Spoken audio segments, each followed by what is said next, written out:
A rolling stone gathers no moss.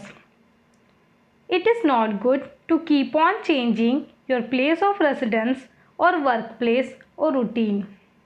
Such a habit causes a lot of insecurity and instability.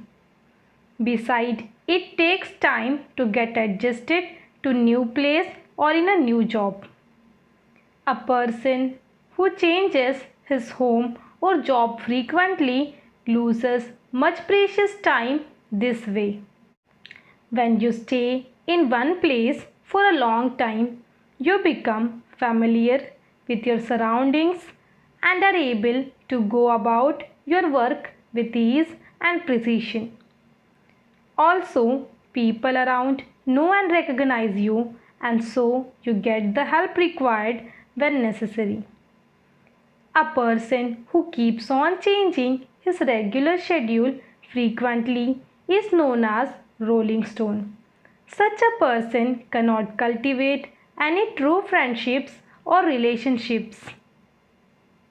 Frequent changes of jobs and homes also affects one's financial prospects negatively.